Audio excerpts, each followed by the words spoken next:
I thought I'd read part of this to you. This is The Inner World of Trauma, and it's chapter 5. I'll just show you. I'm outside the gallery.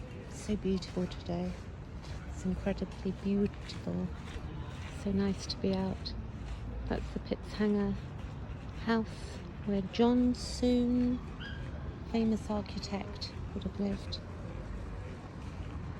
That's the magnolia tree, just where those two people are walking now. Anyway, I wanted to read this because I thought it talks about 3 women here. So this really touched me. It says, Woodman makes the important contribution that the daimon lover complex for a woman usually compensates and defends against inadequate internalization of the mother owing to a failed psychosomatic bonding between herself and her mother in early life. This leads to inadequate somatic indwelling of the feminine and self, and to a compulsive spiritualization and sexualization of her deeper chitonic nature, a problem which is very refractory for creative women in particular, and for women in general, later trying to resolve this complex with male analysts or mentors. And there was a woman I've never heard of that he talks of, and it's Linda Leonard and the Perverted Old Man. So this is a short piece. So also exploring the father complex of the Puella woman, Linda Leonard describes the activities of an inner perverted old man who represents a critical, judging, inner masculine figure that Jung described as the negative animus.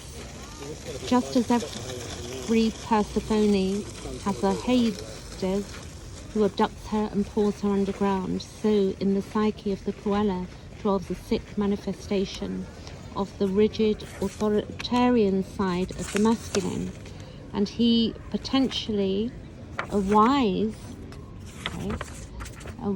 man who has become sick and nasty because he has been neglected. In my view, this neglect is due to a wounded father development in which the father has not been there for the daughter in a committed and responsible way. In her later work, Leonard describes a similar inner complex in terms of the Dracula vampire theme and its associated oral eroticism, another version of the daimon lover, indicating the figure's pre-oppedial, I'm sure I'm not pronouncing that right, origins, Leonard, 1986, and in 2 subsequent works, Leonard explores various trickster figures at play in her own personal struggle with addiction, Leonard, 1989 and 1993. In the first of these, she makes an autobiographical comment. Before I reached the turning point in my life, I had a series of relapses. In every single relapse, there was a cunning and powerful archetypal figure working against me instead of with the creative force of my psyche, the trickster. Every addict knows this figure well. The trickster is highly seductive energy at play in the beginning of addiction, and as the disease progresses, he pops up whenever denial, hiding, and self-deception take place. In addition, the seductive trickster frequently allies himself with the other underworld characters, the moneylender, the gambler, the romantic, the underground man, the rebellious outlaw, and the chaotic madwoman in the critical judge.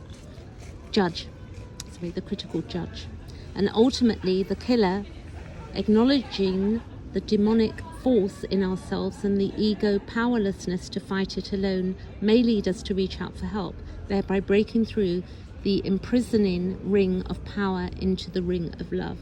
Finally, Leonard, most recent best-selling book, 1993, picks up the theme of the ambivalent trickster in the psyche, presenting itself as a mad, destructive, potentially creative feminine image in the unconscious material of both men and women. This is such a fascinating book. So